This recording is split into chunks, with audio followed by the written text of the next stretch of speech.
en temas en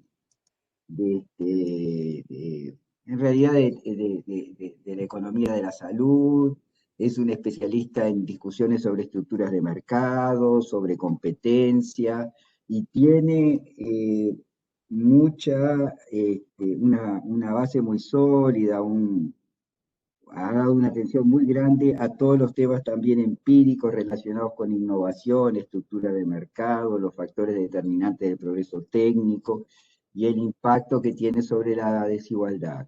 Entonces, estos son los temas que Sebastián va a presentar en estos días. Y te cuento, Sebastián, que aquí tenemos 29 estudiantes, como siempre. Ya conocés que hay una diversidad, básicamente Europa y América Latina, tenemos también de Asia alguien de Vietnam, y bueno, entonces hay aquella diversidad, son en su mayor parte economistas, pero también tenemos algunos que no son economistas.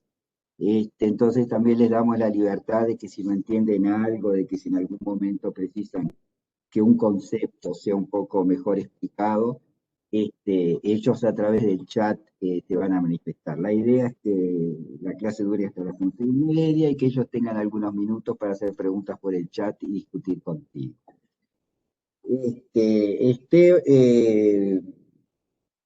Bueno, sin más, Sebas, te dejo entonces, y le voy a decir que Sebas es un gran amigo, pero tiene un gran defecto, es hincha de Nacional.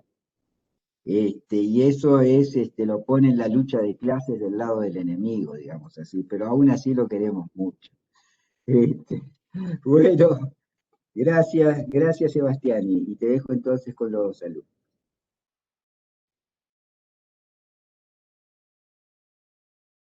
Estás muteado.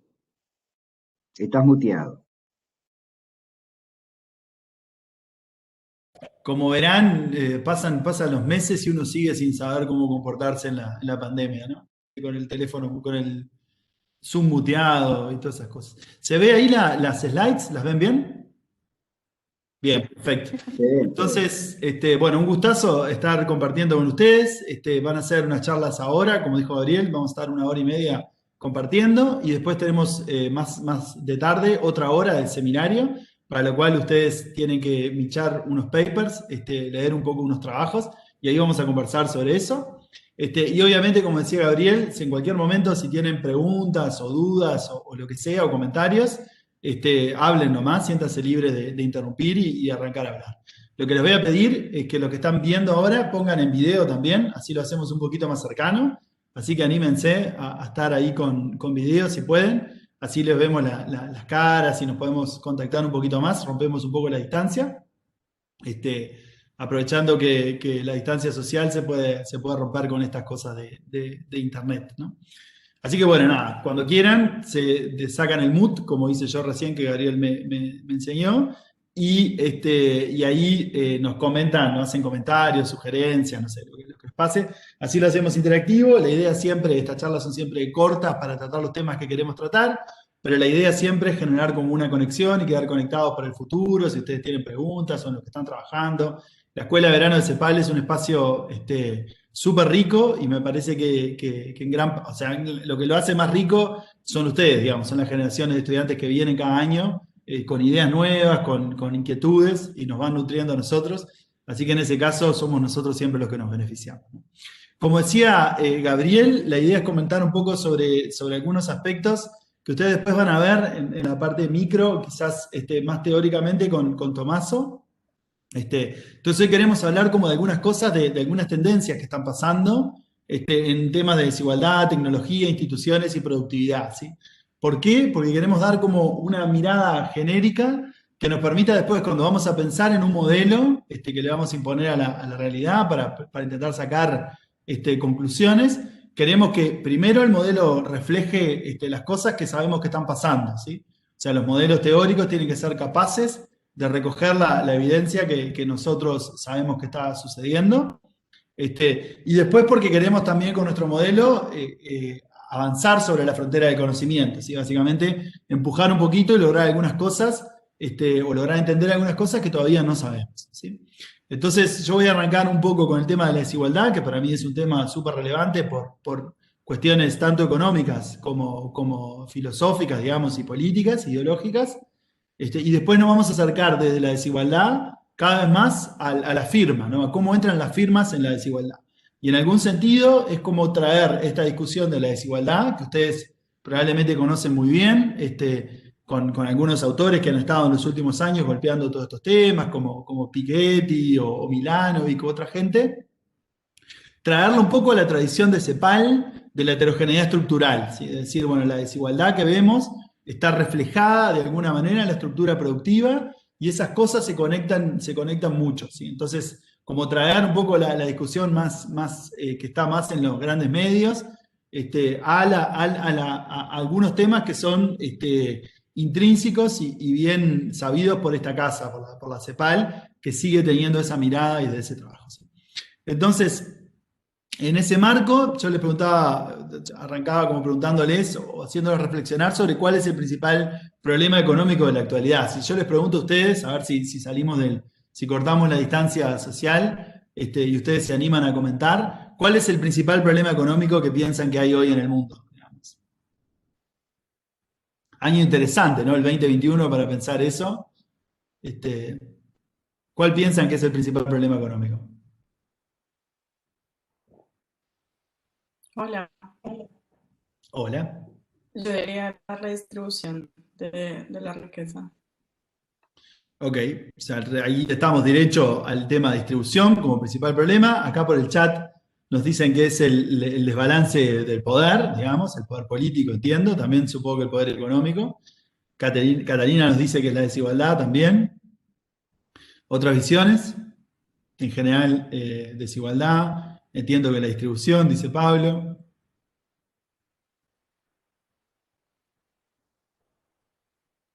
Muy Desigualdad entre interesante. países y Yo no sé, sí, yo no sé si otros años habrían dado las mismas respuestas, Sebas? Como el es, tema de la distribución está fuerte, sí. Está fuerte, ¿no? Pero sin embargo es paradójico, ¿no? Porque en este año, la desigualdad, veo que ustedes, o sea, como yo, digamos, tenemos como esta percepción de la desigualdad súper fuerte. Acá Camila habla de educación, que es una mirada interesante, ¿no? La educación como algo, como un medio para también afectar la desigualdad, pero también como un fin en sí mismo, ¿no? La gente vive vidas, o uno tiende a pensar, uno le quiere hacer creer sobre todo a la gente que lo va a emplear a uno, que la educación es importante y que es importante estar educados y todo, pero también la educación mejora la vida de la gente, ¿no? Eso es lo que queremos creer. Distribución. Es interesante porque estamos en un año de pandemia, ¿no? Y con un año de pandemia, probablemente haya algunos otros aspectos económicos que van a estar golpeando fuerte, ¿no? Por ejemplo, ¿qué otros aspectos económicos a ustedes les parece que pueden golpear fuerte en este año, que es un año de pandemia o de pospandemia? La deuda, dice Carolina, el desempleo, dice Leslie. ¿Qué más? La pobreza, ¿no? Gonzalo finalmente nos dice la pobreza, que a mí me parece que es un indicador o es un fenómeno súper importante, ¿no? Quizás en algún sentido siempre tenemos esta duda si la pobreza no es un fenómeno mucho más relevante que la desigualdad en algún sentido, ¿no? Y acá no se nos abre a nosotros mismos toda esta discusión, ¿no? De un año post pandemia, las economías van a caer un montón, va a haber como problema y hay mucha gente que va a quedar sin empleo, mucha gente, acá Luciano nos dice el hambre, hay temas de degradación del ambiente, pero en el muy corto plazo probablemente mucha gente quede por debajo de la línea de la pobreza, quede pasando necesidades, ¿no? O sea, en el mundo todavía hay un conjunto de personas que están por encima de las condiciones, entre comillas, de pobreza, pero hay otro montón enorme de personas, pero miles de millones, que están en situaciones de pobreza extrema todavía, ¿no? Entonces la pobreza es un aspecto relevante, ¿no? La desigualdad y la pobreza, de hecho, no son cosas iguales, ¿no? Puede haber mucha desigualdad con poca pobreza, puede haber mucha pobreza con poca desigualdad, ¿no? Yo qué sé, por ejemplo, en Estados Unidos, ustedes saben que la línea de la pobreza, o sea, que la pobreza, perdón, se mide de forma distinta porque si la midiéramos, por ejemplo, con el estándar que tiene Uruguay para medir la pobreza, con la canasta básica, no habría pobres en Estados Unidos, ¿no? Entonces, en ese sentido, ellos lo miden de otra manera, lo miden relativo a la mediana, del ingreso, etcétera, y también tienen su indicador de pobreza, pero significa otra cosa que cuando lo comparamos, por ejemplo, con la realidad uruguaya, ¿no? Pero, sin embargo, Estados Unidos, pese a que tiene, en ese sentido, relativamente poca pobreza, entre comillas, tiene una desigualdad impresionante, ¿no? Es un país con una desigualdad enorme, cuando hay gente que está en el sistema y gente que está fuera del sistema. Y esto tiene que ver con el tema del desbalance de poder que ustedes decían al principio, tiene mucho que ver con las elecciones de Trump y con todas esas cosas, de cómo esos grupos interactúan. Pero es en general una sociedad afluente, con ingresos relativamente elevados, pero con muchísima desigualdad, ¿no? Y si vamos, por ejemplo, a sociedades, algunas sociedades africanas, son sociedades con niveles de ingresos relativamente bajos, con muchísima gente en pobreza, pero con niveles de desigualdad relativamente bajos también, ¿no? Esto en general, entonces digamos ahí, ¿cuál es mejor, cuál es peor? O sea, esto yo no lo quiero saldar acá, pero sí me parece que todos tenemos como este tema de la desigualdad, como decía Gabriel, que nos golpea fuerte en la cabeza, y en este grupo además, por los temas que nos interesan y por nuestras trayectorias, nos importa muchísimo la desigualdad, pero también tenemos que tener como primer mensaje, me parece a mí, tener una mirada en lo que está pasando con la pobreza o con otros indicadores, ¿sí? Que son también relevantes y que a veces las medidas de política y esas cosas pueden ir en conjunto hacia solucionarlos, o a veces en realidad son medidas de política distintas las que afectan los dos factores, ¿no? Por ejemplo, un caso típico de esos es el modelo de Arthur Lewis, ¿no? Cuando pensamos en el modelo básico de estructural de Arthur Lewis, que se acuerdan que ganó el premio Nobel y todas esas cosas, por poner como el cambio de lo agropecuario a la manufactura, él mostraba, de hecho, que sobre sociedades que tienen desigualdad baja al principio, lo que hace el cambio técnico al principio es ampliar la desigualdad, ¿sí? Para después volver a reducirla en procesos de aumento creciente del ingreso. ¿Sí? La sociedad tiene un aumento lineal del ingreso, pero la desigualdad se comporta como una U invertida al tipo Kuznets, ¿no? Y esto Gabriel obviamente lo sabe mucho mejor que yo, ha trabajado mucho con estos modelos, pero es interesante como recuperar esa idea de que son fenómenos que tanto teórica como empíricamente pueden ir de maneras no estrictamente alineadas, ¿no? Y esto es importante a la hora de pensar en políticas públicas, porque tenemos que arrancar, digamos, ya sabiendo, lamentablemente, de que no todo lo bueno va en un paquete, ¿no? O sea, no es que uno pueda hacer todo lo bueno, meterlo en un paquete y eso es perfecto, porque ahí básicamente, como economista, como gente que, si bien no es economista, como alguno de ustedes, trabaja con cuestiones económicas, sabemos que hay trade-offs, ¿no? Hay compromisos, ¿no? No todas las cosas buenas se pueden poner en un paquete e impulsar eso junto. Hay veces que hay compromisos entre unas y otras y tenemos que ser explícitos sobre cuáles son esos compromisos, ¿sí? Entonces, eso es como el primer punto. La desigualdad estrictamente la medimos, para volver al tema de desigualdad, la medimos como las diferencias de ingresos o diferencias de activos o diferencias de otras cosas entre diferentes participantes de una sociedad o de un grupo, y eso es un poco lo que nos enfocamos, ¿sí? La CEPAL tradicionalmente ha trabajado sobre la desigualdad. Esta casa, como yo les decía, más allá del hype que hay ahora con la desigualdad y por suerte, digamos, de que está todo el mundo, o mucho más la gente hablando de desigualdad que en los 90, por ejemplo, que eso es bueno, pero esta casa, que es la CEPAL, tiene una tradición larga e importante sobre trabajar sobre estos temas. ¿Sí? Entonces hay muchísimo en los autores clásicos y en los autores más recientes, digamos, en toda la corriente de pensamiento cepalina para pensar estos temas de desigualdad, de los cuales son fuente de inspiración para pensar algunas cosas. Y siempre es bueno como darle una mirada, ¿no? Y ahí tenemos como de vuelta este hype de la desigualdad también, ha sido generado por el comportamiento de la desigualdad en los últimos 30 o 40 años en el mundo, ¿sí? Yo acá les quería mostrar, hay como un fenómeno Piketty, ¿no? Que fue como uno de los autores, hay otros, digamos, que lo han puesto antes quizás, algunos mejores, otros peores, o sea, ha habido como diferente gente poniéndolo, pero es verdad que con Piketty en ese momento se dio como una explosión de estos temas. Veníamos de la salida de la crisis financiera, Entonces el mundo estaba como viendo la desigualdad crecer en el corto plazo y se puso a pensar un poco, a reflexionar qué había pasado en los 30, 40 años. Y también había un momento político interesante, era todo como el boom de Obama, digamos, quizás como todo eso. Ustedes se acuerdan que el lema de campaña de Obama era hope, ¿no? Era como esperanza. Había como todo un punto ahí de que habían cosas que podían cambiar, quizás más de lo que terminaron cambiando en algún sentido. Pero la gente se puso a pensar en esos cambios políticos que venían como del otro acuerdo, quizás político grande en el mundo, que había sido la era como neoliberal, ¿no? Con este tema de Thatcher, todos los que han visto la serie de Netflix, ¿no? ¿Cómo se llama? Entonces, alguien que me ayude, ¿cómo se llama esta serie de Netflix? Crown, no.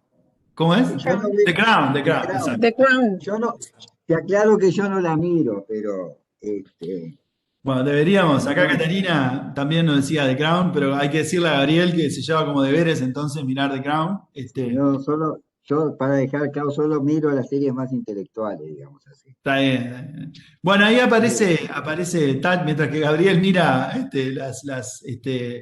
¿cómo se llaman? Los policiales escandinavos, esos, comedia negra, ¿no? Que las cosas avanzan a 0,01 velocidad por minuto, ¿no? Donde al cabo de 7 temporadas muere alguien y a partir de ahí quedan 7 temporadas más para descubrir quién fue. Habemos otros que miramos The Crown y aparece acá como esta idea de Thatcher, ¿no? Y la influencia que tuvo Thatcher en la vida como inglesa, y esa que yo creo que en la serie, me dijo un amigo, yo tampoco la miro, también miro cosas más intelectuales, pero me dijo un amigo cuando la vio detenidamente, que como tiene como esta mirada súper ideológica de Thatcher, ¿no? Hacen como una buena descripción, no solo de Thatcher tomando medidas de política económica, sino de Thatcher filosofía, ¿no? Y ese fue como el consenso anterior que tenían Thatcher y Reagan, y que fue como el consenso dominante en la política mundial desde los 80 en adelante, ¿no? Cuando ese consenso un poco empieza a hacer agua, y se termina un poco esa predominancia republicana también, y Obama arranca como para otro lado, estos temas vuelven a estar como en la agenda, y ahí los estadounidenses, que es un poco lo que pasa, descubren a Piketty, que ya venía trabajando de antes y ya tenía muchas de estas tesis ya dichas, ¿no?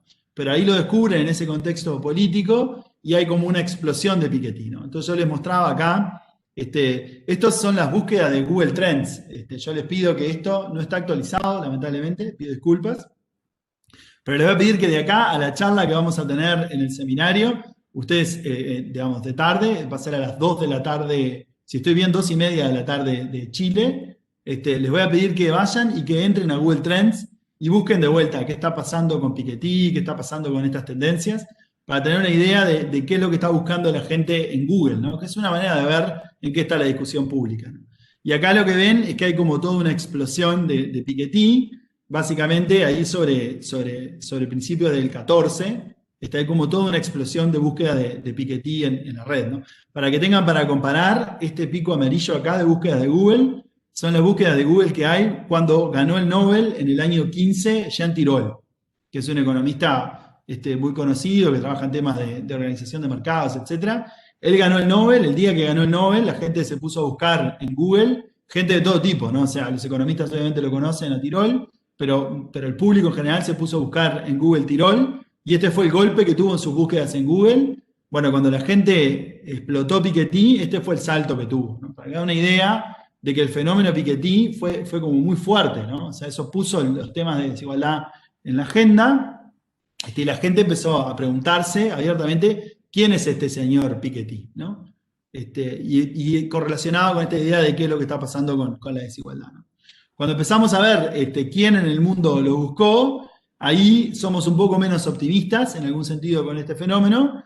También esto es de Google Trends y vemos quién lo está buscando, pero vemos ahí que los que lo buscan son, si ven mi cursor, son más bien la Europa occidental, ¿no? Que estrictamente la Europa occidental son países que ya tienen desigualdad relativamente baja, que ven la desigualdad creciendo en los últimos años, pero parten de niveles relativamente bajos, ¿no? El Gini de Bélgica es 0,28, por ejemplo, ¿no? 0,28, 0,29, no llega a 0,30. Es una sociedad donde los ingresos están súper comprimidos. El de Estados Unidos es 0,46, digamos, 0,45, 0,46, ¿no? Entonces esa es la diferencia que estamos teniendo. esta es la gente que lo está buscando más, también en Japón pegó fuerte, pero también en una sociedad relativamente igual, ¿no? Entonces, este fenómeno que es interesante, pero termina pegando bastante en países que ya son que ya tienen cierta preferencia por estos temas, ¿no? De hecho, esto también nos permite ver o sugeriría que hay una frase, digamos, que uno dice que nadie es profeta en su tierra, y esto quizás lo avala en algún sentido, porque cuando explota este boom de Piketty en Francia, donde ya Piketty era un profesor en la universidad, digamos, ya era un tipo muy conocido, igual en el lugar donde más buscan quién es este tipo, es en Francia, por ejemplo, ¿no? O sea que tampoco era que lo conocían tanto en Francia, hay como un sesgo ahí de quién les interesa estos temas. No se sabe exactamente por qué la gente lo está buscando, pero genera como un golpe, ¿no? Si lo buscamos solo en Estados Unidos, el golpe de Piketty, o el salto, el efecto también es grande, pero menos relevante. O sea, ven que el saltito es menos que lo que era en otros momentos. Y cuando lo miramos por regiones, quiénes son los que están interesados en entender quién es este señor y no sé qué, ahí lo que van a ver son dos cosas, ¿no? Van a ver que uno, en el mapa, los más oscuros es donde más los buscan, que es básicamente la zona. Si ustedes ponen este mapa, que yo les dejo en las slides, y lo ponen con los votos que tuvo Trump y Biden por estados, en las últimas elecciones, les va a correlacionar muy bien, ¿sí? Es impresionante lo bien que correlaciona esto. Estos son todas las zonas digamos, esto es Georgia in my mind, digamos, esta historia que ustedes vieron de que ganaron los últimos senadores y todo esto que tuvimos muy pintoresco el 6 de enero, copando el Congreso y todo, fueron con las elecciones acá de Florida y de Georgia, toda esta gente, digamos, en general de Georgia, pero también en estos condados de Florida que son más liberales, todo esto es la costa este que es súper liberal, todo esto son la costa oeste que es súper liberal, y esta es la cuenca del río Colorado, que también, si ven, son los estados donde ganó Biden, ¿no? Arizona, Colorado, y todas esas cosas, son los estados donde terminó ganando Biden. En el fondo, en algún sentido, este boom fue un boom fuerte, pero como todo boom, lo que los buscan son muchos de auto o de reforzar lo conocido, ¿no? Esto ustedes ya lo saben también con las redes sociales y esas cosas, que generan como estos efectos de reforzamiento de lo que uno ya conoce, ¿no? Entonces hay que tomarlo como un boom relevante, pero también como acotado con esas cosas, ¿sí? Y acá, por ejemplo, para que se den cuenta qué es lo que busca la gente, ¿no? Cuando uno hace el mismo ejercicio en Google Trends y busca, si la gente busca más desigualdad o salario mínimo, nos da que la gente busca mucho más por salario mínimo que por desigualdad. Esto obviamente es difícil, es difícil, no, digamos, no podemos interpretarlo linealmente, no podemos decir uno es más importante que el otro, etc. Pero sí es interesante ver que cuando la gente se pone a buscar en Google algo, más que buscar la desigualdad, busca cuánto está el salario mínimo. Y probablemente tenga sentido, en algún sentido, si pensamos de que probablemente para el estándar de vida de la mayor parte de la gente, es más relevante lo que pasa en concreto con el salario mínimo que lo que pasa con la desigualdad, ¿sí? Esto de vuelta es simplemente para poner un grano de sal en nuestras concepciones cuando pensamos en desigualdad, desigualdad, desigualdad, solamente tener este grano de sal para pensar de que hay otras cosas pasando que quizás puedan ser igual de relevantes o más, y que nos afectan esas cosas. Alguien me está diciendo que la pantalla no se ve súper grande, que no se ve bien. Si la pongo así, ¿se ve mejor? ¿Sí? Perfecto. Disculpas. Bien. Entonces esto es lo que pasa con el salario mínimo. Si uno mira qué pasa con el desempleo, en realidad parece que la variable que buscan más aún en cada país es el desempleo, ¿no? O sea, la gente cuando va a buscar a Google, busca primero qué va a pasar con el empleo. En algún sentido, si uno quiere hacer una caricatura de esto, y obviamente no se puede concluir de una búsqueda en Google Trends, pero si uno quisiera hacer una caricatura de esto, diría, la gente primero se preocupa de voy a tener trabajo mañana, después cuánto me van a pagar por ese trabajo, y después cuánto ganan los otros, ¿no? Eso podrían ser como los intereses más promedio de la población. Nosotros obviamente no somos una muestra representativa, y quizás nuestros intereses en primer lugar sean qué está pasando con la desigualdad en el mundo, en parte también porque quizás en nuestras historias personales tengamos la situación de empleo más resuelta y tengamos muchas veces la suerte de tener ingresos relativamente altos, ¿no?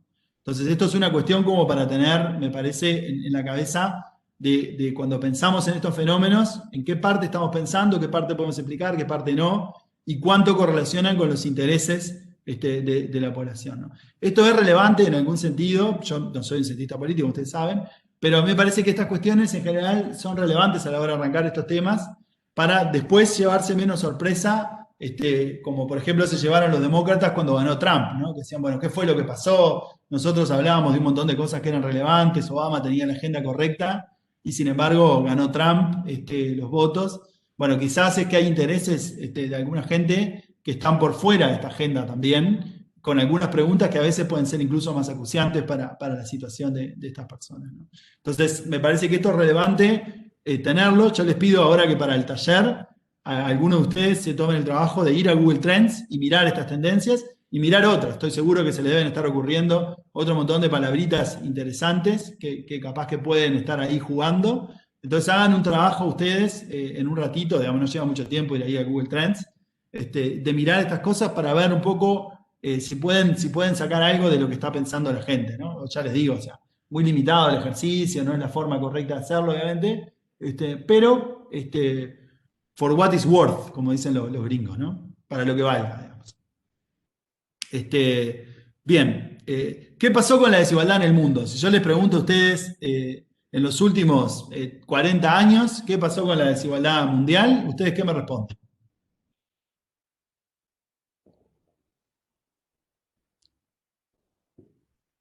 Depende de la región, ¿no? En Latinoamérica decreció y en, creo que Estados Unidos y Inglaterra la distribución es diferente, como que creció.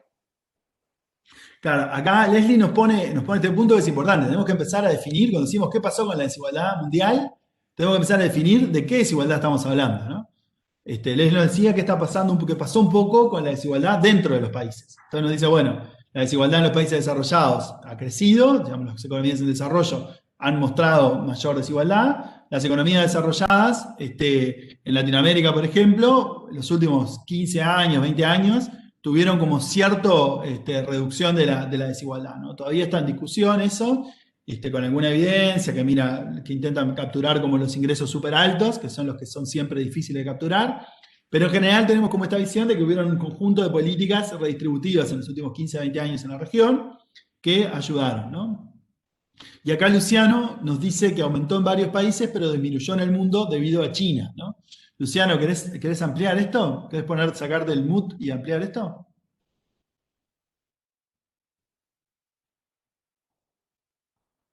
Después nos dice Catalina, en Chile disminuyó y luego aumentó. Ahí va, también ha habido como ciclos políticos. La desigualdad entre países aumentó, pregunta Juan Manuel Campana. Vamos, es interesante, ¿no? China tiene un efecto, sin duda. India tiene un efecto. India también está creciendo mucho, ¿no? Y en general son los que tienen las poblaciones más pobres, ¿no? Entonces, lo que tenemos acá es esta gráfico que se hizo también como famoso, capaz que lo han visto por algún lado, pero se hizo como famoso porque es un buen gráfico, obviamente basado en un conjunto de supuestos, etcétera, etcétera, pero es un buen gráfico para mirar un poco qué pasó con el mundo, que es lo que hizo Branko Milanovic y otra gente, que es lo que se llama el gráfico del elefante, ¿no? Y básicamente esto es porque, de acuerdo a alguna gente que lo vio, esto le parecía un elefante. Uno si lo mira con voluntad puede llegar a ver el elefante ahí, pero a ese nivel da más o menos lo mismo que lo que uno está viendo. Pero supuestamente acá estaría como el elefante y esto sería como la trompa del elefante. Tiene sentido, digamos. Hay gente que le dibujó un elefante arriba y eso como para hacerlo más claro. Pero ¿qué es lo que nos dice el elefante? El elefante lo que nos dice es, acá tenemos el cambio del ingreso, digamos, desde el 88 al 2008, ¿sí?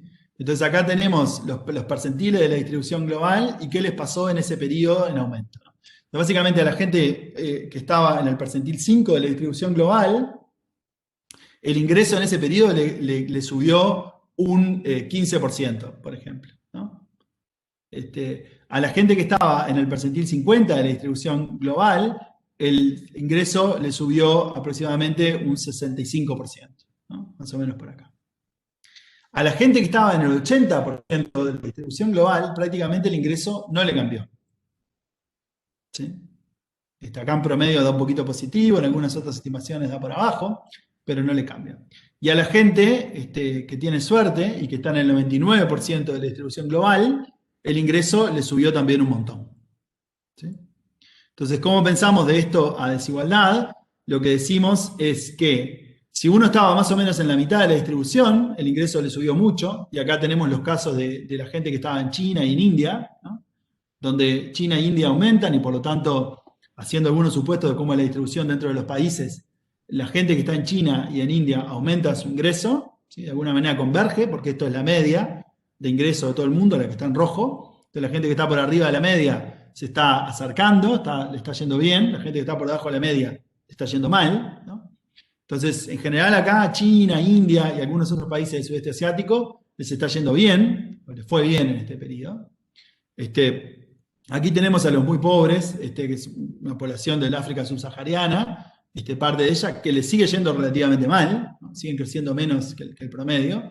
Entonces eso sigue aumentando la desigualdad para esas poblaciones, que están relativamente peor, ¿no? Y después tenemos esta gente que está acá, 80 y 90 de la distribución, que estos son la gente que vive en los países desarrollados, ¿no? La gente que vive en Francia, la gente que vive en Bélgica, la gente que vive en Estados Unidos, la gente que vive en Alemania, gente que vive en Holanda, ¿no? Para esa gente el ingreso les aumentó menos que el promedio, ¿sí? Y después tenemos a los súper ricos, que son los ricos que viven en Francia, los ricos que viven en Estados Unidos, los ricos que viven en Alemania, etcétera, etcétera, que esa gente tuvo suerte, ¿sí? Esa gente en general siempre tiene suerte, y ahora también tuvo suerte, y le subió el ingreso bastante más que el ingreso promedio, ¿sí?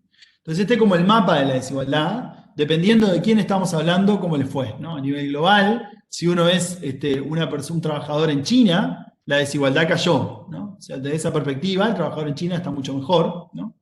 Si uno es un trabajador en Alemania, la desigualdad subió, ¿sí? Uno está mucho peor. Si uno es un trabajador en el África subsahariana, sigue estando cada vez peor. Y si uno es un súper rico de Wall Street o Elon Musk o esa gente, le está yendo muy bien, ¿no? Como general siempre. Este es un poco el mapa que muestra la desigualdad. ¿Cómo valoramos esto? Es una discusión, ¿no? Porque uno podría decir, bueno, ¿cómo valoro esto? ¿No es relevante? ¿No es relevante? Yo qué sé.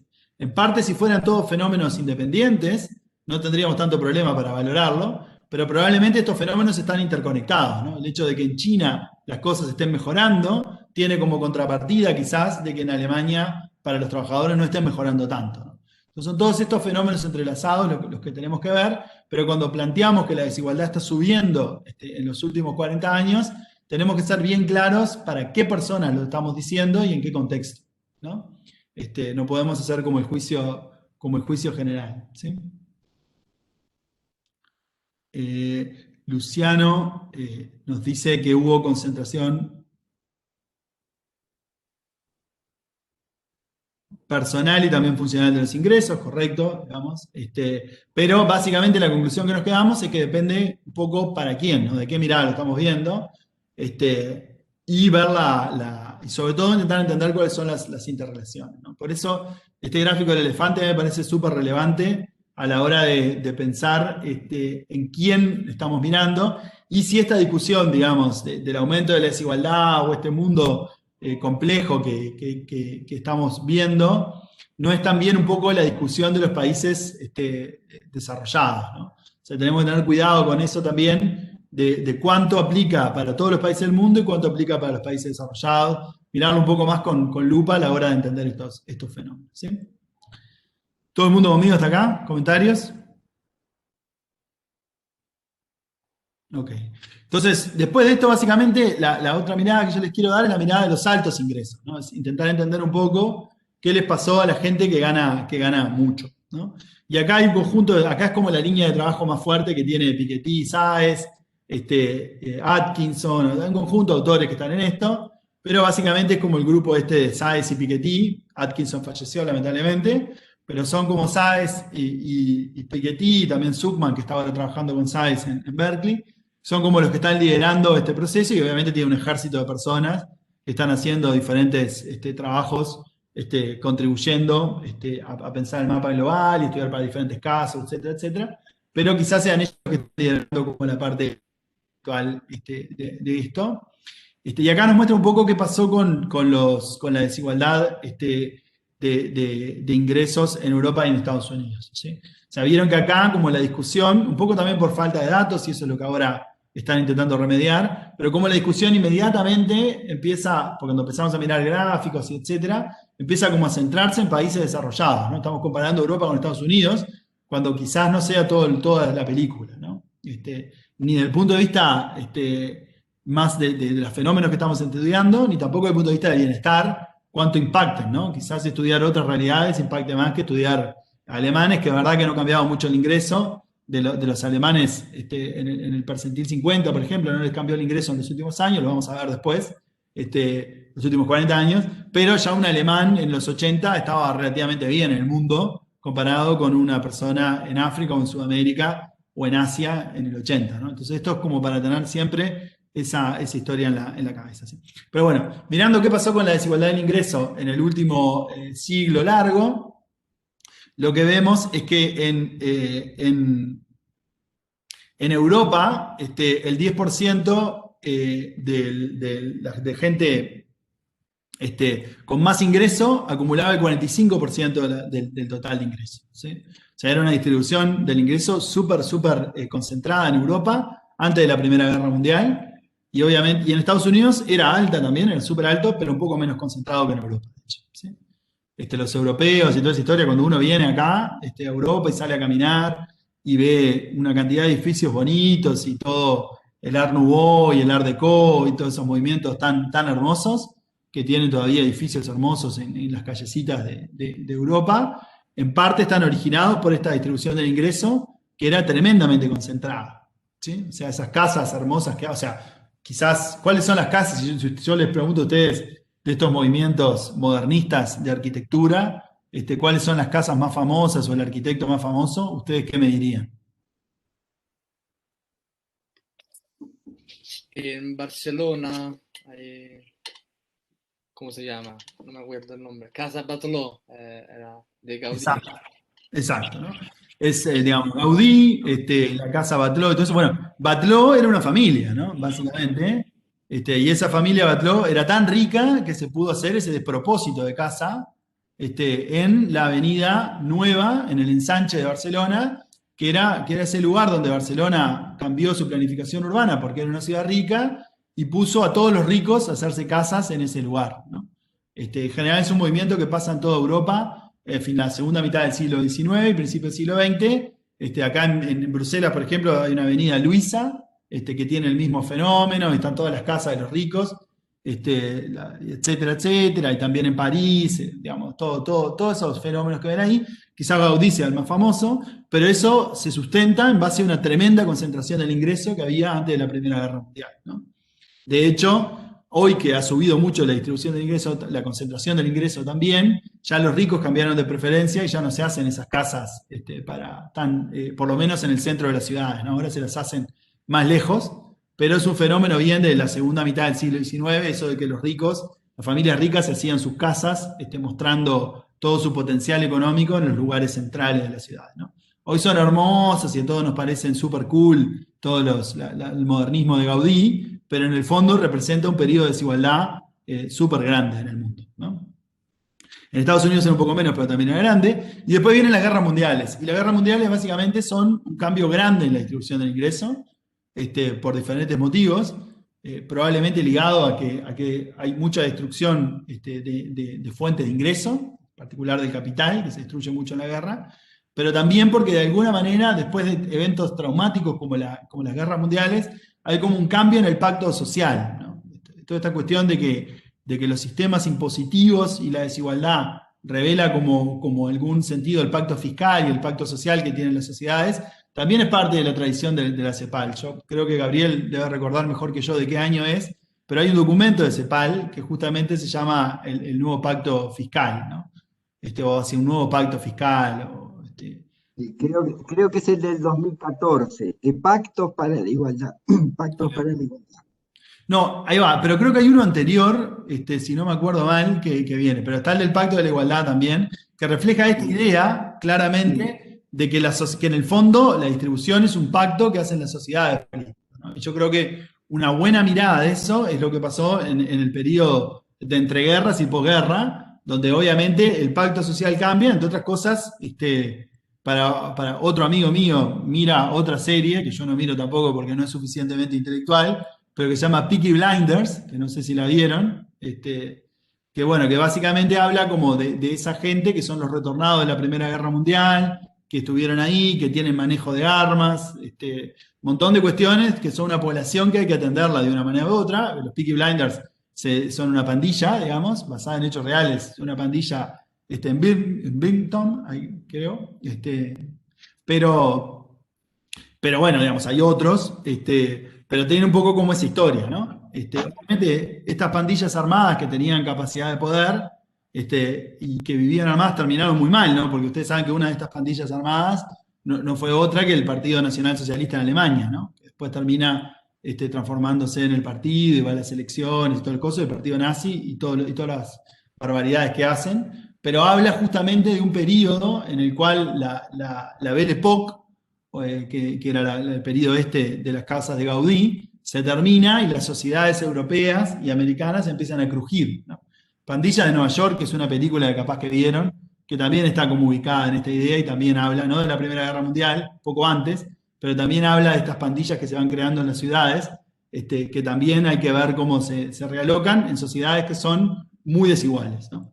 La guerra genera todo este cambio, después viene la edad de oro del capitalismo en algún sentido, que son esta idea de la segunda posguerra hasta los 70, casi los 80, y ahí en los 80 arranca un periodo, tanto en Europa como en Estados Unidos, de aumento fuerte de la desigualdad, ¿no? Y esto es lo que hablábamos de Thatcher, Reagan, y cómo cambia la concepción en el mundo, y eso se ve reflejado también en cómo van los aumentos de la inequidad, ¿no? De la desigualdad en el tiempo, ¿no? Esto es un poco lo que muestra Piketty, y muestra sobre todo, de vuelta, con la gente que gana el 10% que gana más, ¿no? O sea, esto es cuando estamos mirando al top de la distribución, ¿no? Los que están favorecidos en esa distribución.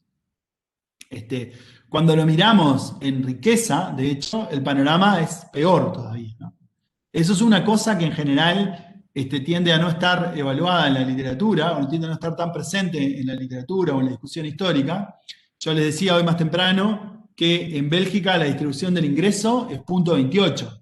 Entonces, el Gini, digamos. Entonces, desde el punto de vista de la distribución de ingreso, Bélgica es un país súper equitativo, en algún sentido, comparado con el mundo, pero desde el punto de vista de la riqueza, es tremendamente concentrada, ¿no? Entonces, incluso hasta el día de hoy, las sociedades europeas tienen una gran concentración de la riqueza, ¿no? El pacto social todavía es un pacto social raro, en el cual los ingresos en Europa, por lo pronto, que es un pacto social, digamos, más equitativo en algún sentido, sigue siendo un pacto social raro, donde los ingresos los distribuimos de forma muy equitativa, pero donde la riqueza sigue estando extremadamente concentrada, ¿no?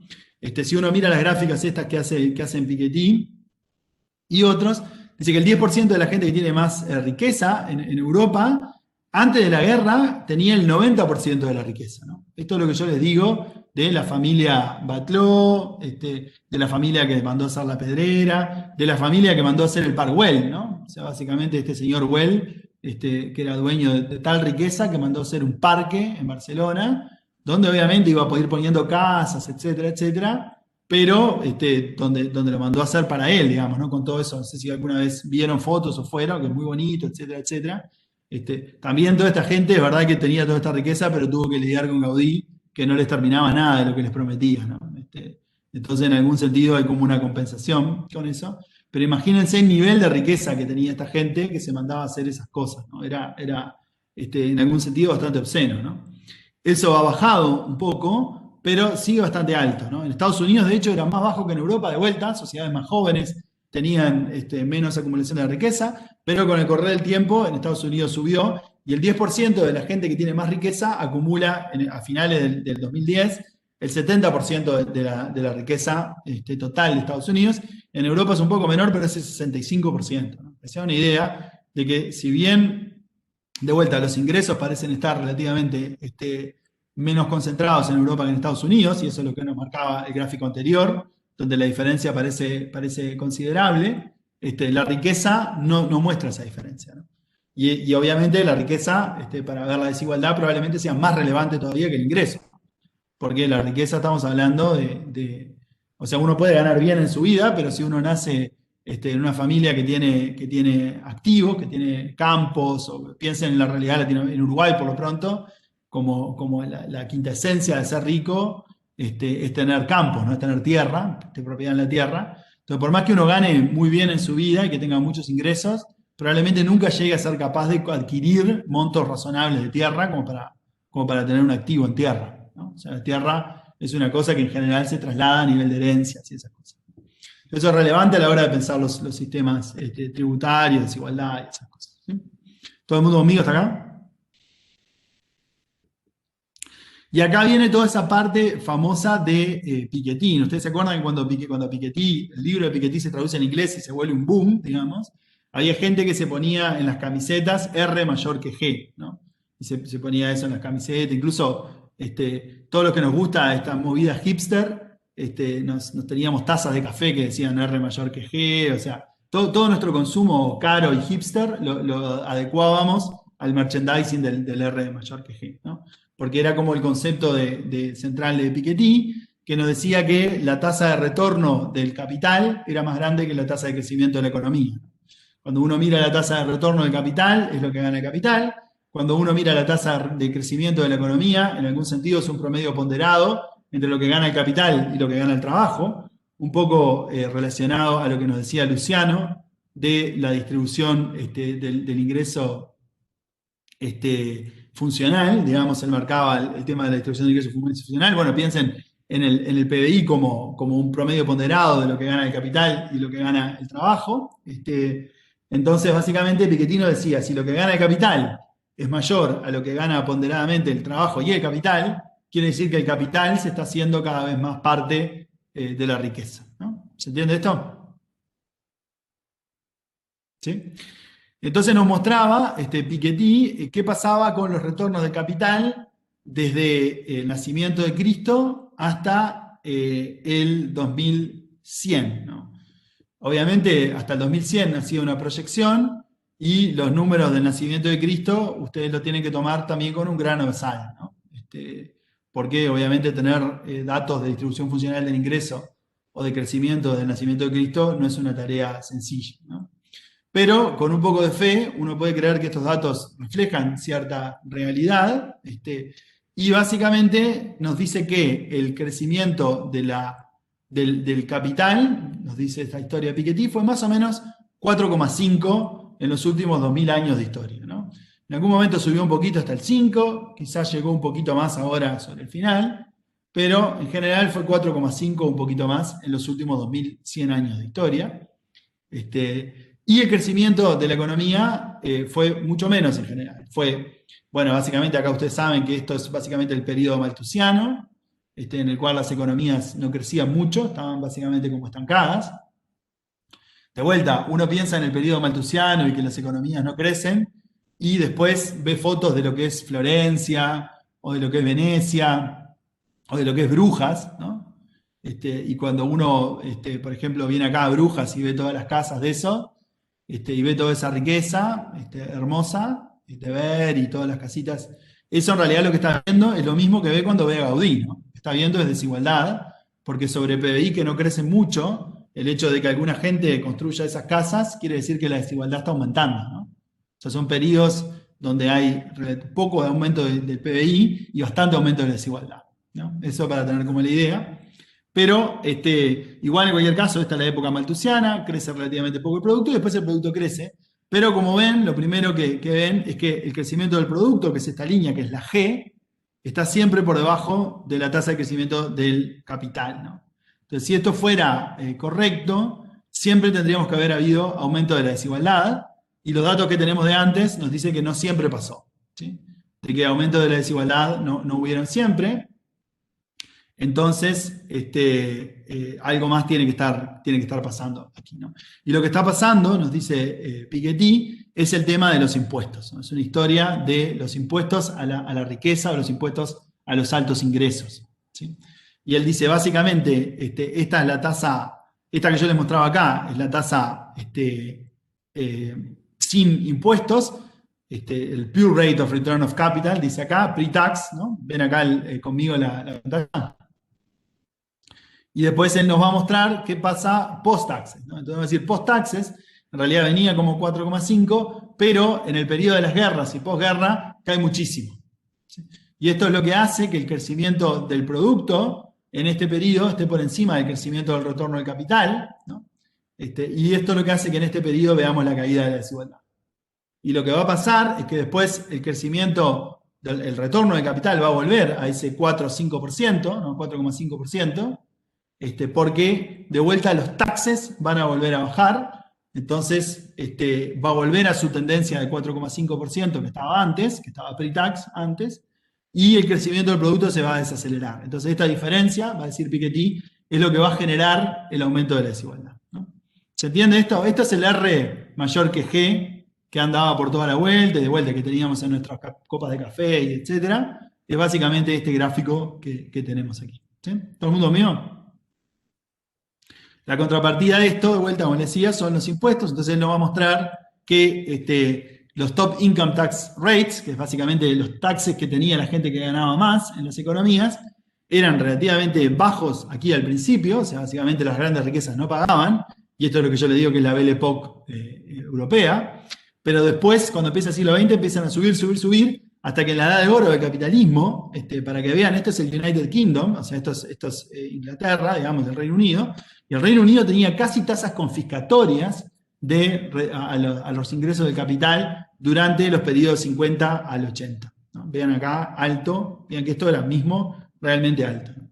Y los otros países también tenían niveles altos, ¿no? Entonces la historia que nos va a contar Piketty es que la riqueza se concentra porque la gente que gana mucho concentra cada vez más riqueza, y la gente que gana mucho está concentrando cada vez más riqueza, no porque ahora tenga capacidad de hacer algo distinto a lo que hacía antes, sino porque ahora la estamos taxando menos de lo que se logró taxar a mediados del siglo, y eso es lo que está haciendo subir la desigualdad. ¿Sí?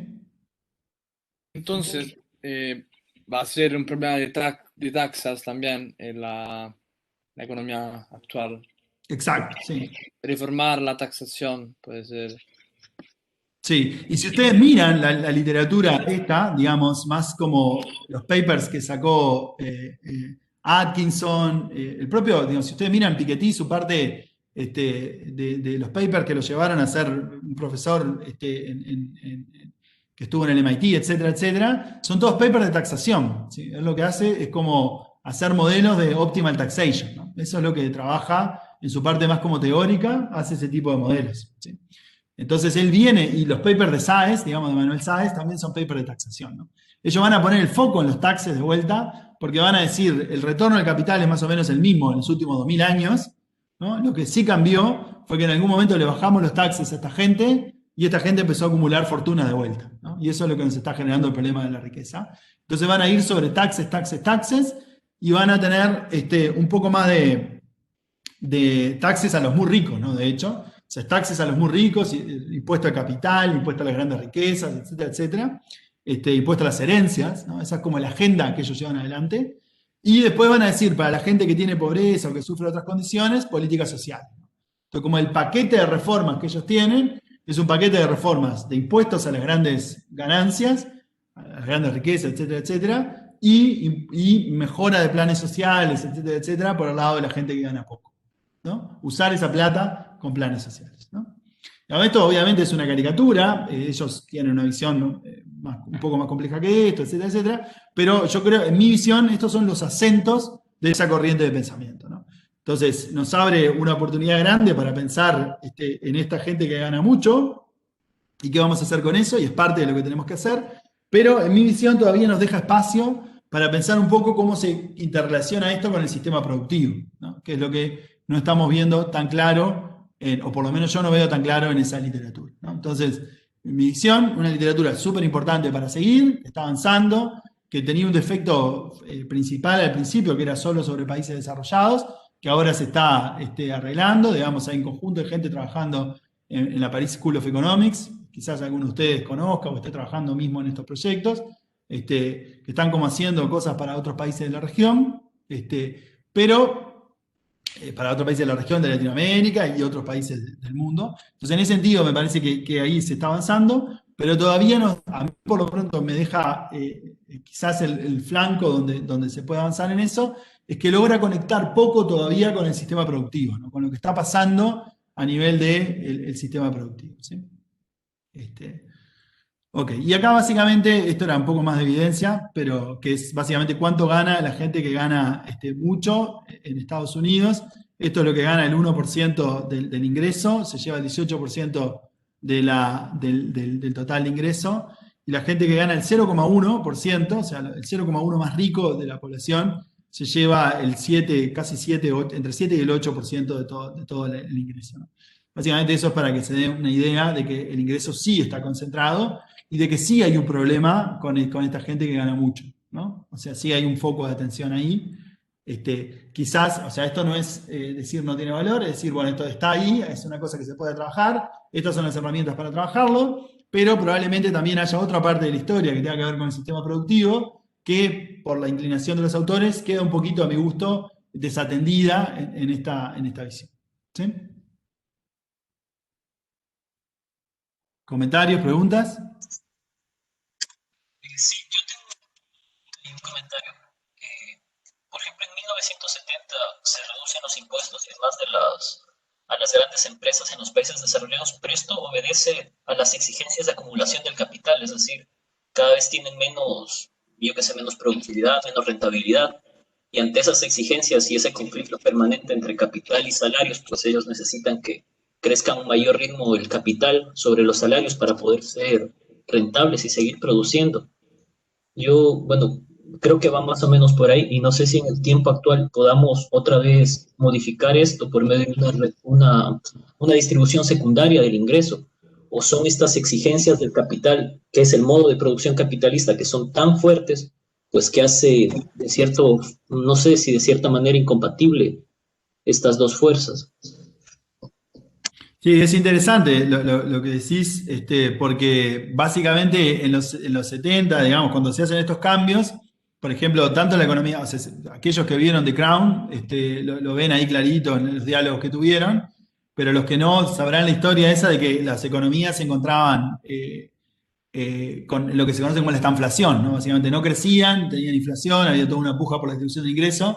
Y el discurso que Thatcher hace explícito ahí en The Crown y que Reagan logra también imponer en Estados Unidos, es que básicamente se precisaba bajar los impuestos y permitirle otras cosas para que hubiera acumulación de capital, ¿no? Es decir, estas economías no crecen porque las tasas de rentabilidad son muy bajas, tenemos que hacer algo, ¿no? Y eso fue como lo que pasó y lo que cambió.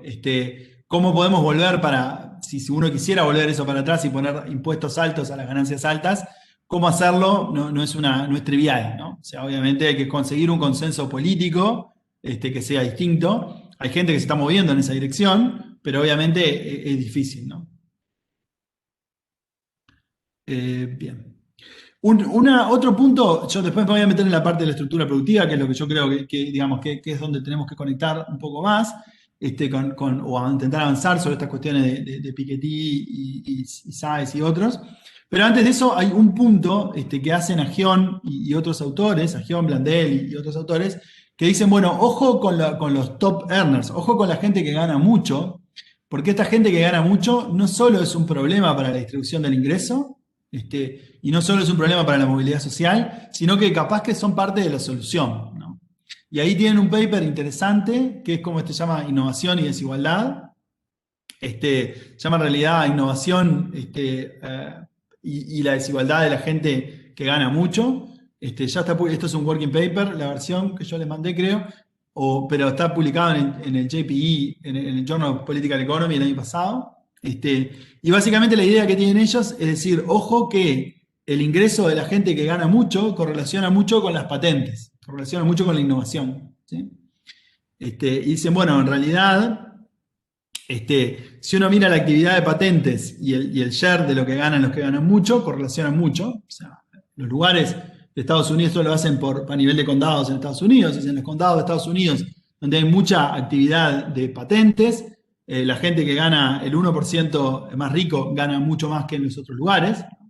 Y lo que van a decir es que esta innovación es lo que está generando de alguna manera estas riquezas, ¿no?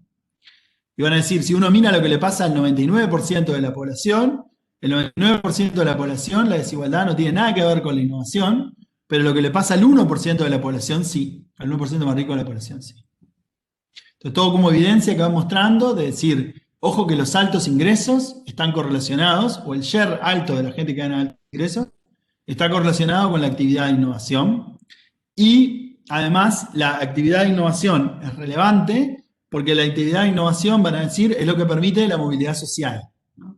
Básicamente, la escalera social cambia cuando hay innovadores que logran, esto que yo les decía, ¿no? O sea, que yo les decía, por más que yo pueda ganar un buen salario en un buen empleo, probablemente nunca me voy a hacer súper rico y nunca logre comprar tierras, ¿no? O sea, una buena corriente de ingreso en tu vida, en general, no te va a dar mucha posibilidad de transformarte en súper rico, pero ellos van a decir, la innovación sí, uno puede ir y mañana puede tener una posibilidad de hacer una innovación y generar una posibilidad de hacerse súper rico, ¿no? Y acá Gabriel nos dice en el chat que hay como una relación de causalidad implícita que no sé si compro, y claro, todo el paper básicamente se basa un poco en esa idea, ¿no? Es decir, bueno, esto es una correlación o es una causalidad, y ellos intentan demostrar que es un tema causal. En el fondo el argumento que ellos intentan hacer es decir, cuidado cuando vamos a taxar a los súper ricos, cuidado cuando vamos a decir que Elon Musk deberíamos sacarle un montón del dinero que tiene, etcétera, etcétera, pero porque podemos estar matando la innovación y esa innovación nos afecta a todos, ¿no? Eso es como el discurso que ellos tienen atrás, de decir, en algún sentido, pongamos un poquito, con cuidado, un poquito esta agenda de ir a taxar a los ricos porque podemos estar atacando el dinamismo de la economía. Que era un poco lo que nos decían, lo que conversábamos antes, ¿no? Lo que decíamos antes de cuál es el consenso político para hacer estas medidas, que obviamente siempre es discutible y siempre pueden estar estos argumentos, ¿no? El argumento acá no es un argumento a la Reagan o a la Thatcher de decir esto no da para más y los ricos pobres no están ganando nada, sino que es un argumento de decir, dejemos que mucha gente se haga súper rica porque es la manera de dinamizar la economía. Yo creo que en algún sentido esto es un poco más sofisticado que lo de los 80, los 70 y 80, pero sigue teniendo, como dice Gabriel, ese dejo de que es una justificación de los altos ingresos y esas cosas, ¿no? Pero bueno, eso yo se los dejo para que miren el paper, si los convence o no la evidencia, pero sí para tener en la cabeza, por ejemplo, qué tipo de argumentos pueden andar en la vuelta cuando uno quiere discutir impuestos a los altos ingresos o a la riqueza. ¿Sí? So far so good, como dicen los gringos. ¿Preguntas hasta acá? No. Lo último que yo quería mostrarles en esta charla es el tema de la educación, que ustedes lo nombraron por ahí. Yo les decía, bueno, la educación tiene dos contenidos acá, ¿no? Tiene una parte que es la educación per se, ¿no? De que uno piensa que si uno está más educado, vive una vida mejor, tanto en términos de salud, como en términos de libertad, etcétera, etcétera, que eso es como una parte de la educación con un valor per se, pero hay toda otra parte de la educación que tiene un valor de cómo rinde en el mercado de trabajo, ¿no? Si la gente que se educa más, en general, gana más, ¿no? O sea, en algún sentido, ustedes están haciendo este curso de posgrado, o sea, todos los que estamos en esta charla tenemos cursos de posgrado, etcétera, etcétera. Eso es un activo que tenemos y que nos pone en una situación súper privilegiada, ¿no? El acceso a esos conocimientos tiene un valor en el mercado de trabajo y ese valor nos pone en una situación privilegiada, ¿no? Entonces, de hecho, lo que ha pasado, y un poco yo lo resumía de esa manera, es que cada vez vale más la pena estudiar, ¿no? Cuando uno mira qué ha pasado con los retornos en la educación en el tiempo, en general son cada vez más grandes, ¿no? Y acá voy a hacer como una pasada rápida por un conjunto de trabajos de David Autor y de Acemoglu y de otra gente que ha mirado cómo están funcionando los mercados de trabajo y cuáles son las tendencias en cuanto a lo que tiene que ver con la educación, ¿sí? Entonces, esto es para que se haga una idea de los cambios en los salarios reales de la gente empleada a tiempo completo en Estados Unidos por sexo y nivel educativo desde el 62 al 2012. ¿Sí? Es una mirada de largo plazo, de la segunda mitad del siglo XX, de qué está pasando con eso.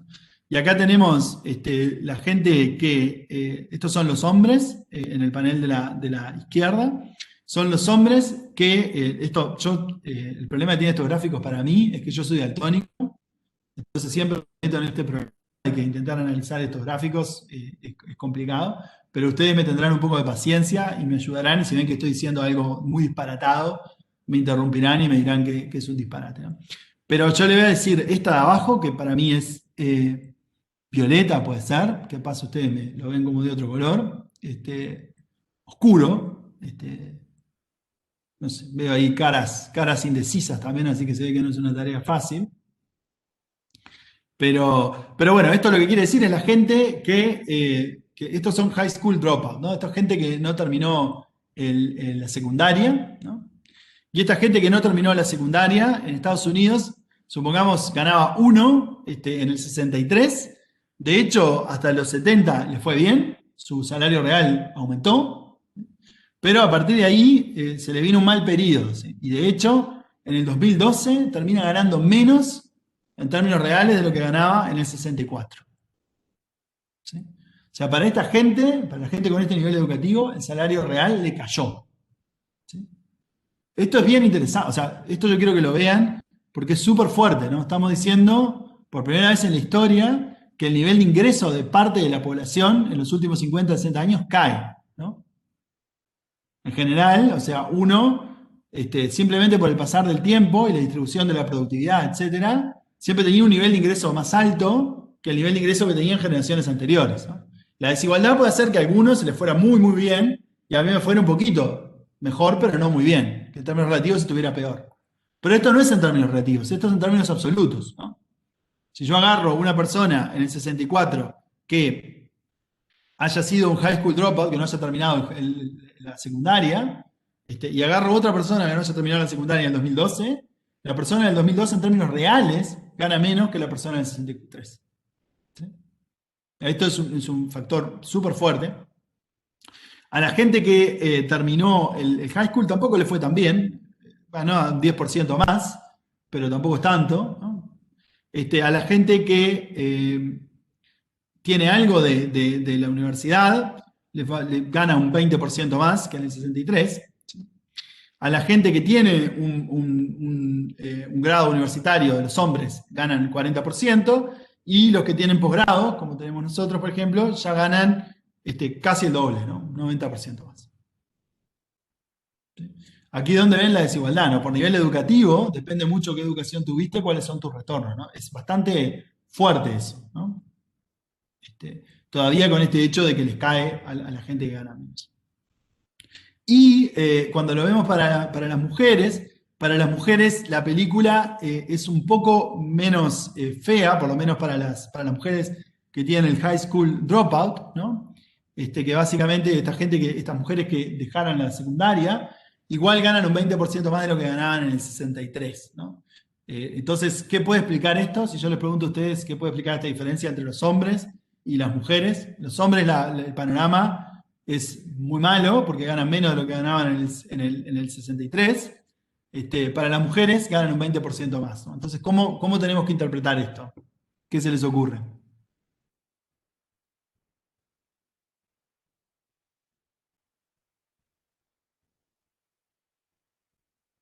¿No sería la formalización del trabajo de la mujer? Porque antes no podíamos trabajar, entonces... Hay un tema de formalización del empleo y hay un tema de convergencia hacia los salarios de los hombres, ¿no? Acá estamos poniendo que todavía no es completa, o sea, todavía las mujeres ganan menos que los hombres por hacer el mismo trabajo, lo cual es increíble, digamos, en el siglo XXI, ¿sí? Pero estamos poniendo acá, exacto, acá Catalina lo dice, partimos de una base distinta del salario, ¿no? O sea, todavía al final de la película, las mujeres siguen ganando menos que los hombres, ¿sí? Pero ganan 20% más de lo que ganaban antes. O sea, la brecha esa se está cortando, porque para los hombres caen un poquito el ingreso y para las mujeres sube un 20%. Como la brecha era más que el 20% al principio, todavía se da que las mujeres siguen ganando menos que los hombres. Pero cuando uno lo ve, la dinámica de las mujeres es al aumento y la dinámica de los hombres a la caída. ¿Sí? ¿Todo el mundo mío? Bien. Pero después vemos, y la otra cosa que es interesante es que las mujeres que ya ganaban menos, igual cuando tienen un nivel de bachelor degree, digamos, más alto, tienen posgrados, básicamente los ingresos siguen sin converger a los de los hombres, ¿no? Que eso es bien interesante. En otras cosas convergen más, digamos, si ven por ejemplo acá esta línea, está en el 60%, acá está en el 40%, pero en el top de la distribución todavía tenemos un problema de género grande, ¿no? Es decir, las mujeres han ganado un montón de espacio, pero todavía hay como cierto claro techo de cristal que en los cargos políticos, o en los cargos de dirección de empresas, o en los cargos de las universidades, etcétera, etcétera, hay una discriminación de género todavía grande, de una manera u otra, que hace que haya un problema grande todavía de género en esos lugares. ¿Se entiende esto? Bien. Pero, en cualquier caso, la película que nos dice esto es buena para nosotros, ¿no? Es decir, nosotros estamos en la gente que tiene ya estudio de posgrado, nuestros ingresos aumentan muchísimo, ¿sí? Es mala para la gente que tiene niveles educativos más bajos, ¿no? Eso es lo que nos dice esta primera evidencia, ¿sí? De hecho, cuando uno mira los retornos a la educación, ¿sí? Aumentan básicamente esto es la diferencia entre alguien que tiene el college, tiene la universidad, una licenciatura, y termina la secundaria, ¿sí? ¿Y cuál es el nivel de ingreso, ¿no? Esto está en dólares constantes del 2012 de Estados Unidos, y básicamente un hogar que tiene, que la persona que es la persona jefa de hogar, o como le queramos llamar, tiene solo nivel secundario, gana unos 30.000 promedio, y cuando tiene un nivel de licenciatura gana 58.000, casi 60.000, casi el doble. ¿Sí? Estos son los tipos de hogares cuando los describimos, y esto fue subiendo. ¿Sí? Y lo mismo pasa con cuando el hogar está solo con un hombre, digamos, y solo cuando es un hogar de mujeres, ¿sí? Que obviamente los hogares de mujeres, como les decía, siguen teniendo una situación muchísimo peor. O sea, en todas estas tendencias, el género, por ejemplo, es un factor clave, ¿no? Con el tema educativo. Con lo cual, por ejemplo, si queremos ver modelos de desigualdad teóricos, de cómo se reproducen, etcétera, etcétera, parecería ser relevante incorporar esta dimensión de género, ¿no? Parecería haber algo acá, tanto sea de segregación ocupacional, de tipo de calificación, etcétera. Digamos, hay algún factor ahí con género que nos está explicando bastante de esta diferencia de desigualdad, ¿no? Entonces, un factor, por ejemplo, que nos puede guiar para querer incorporar en nuestros modelos, ¿sí?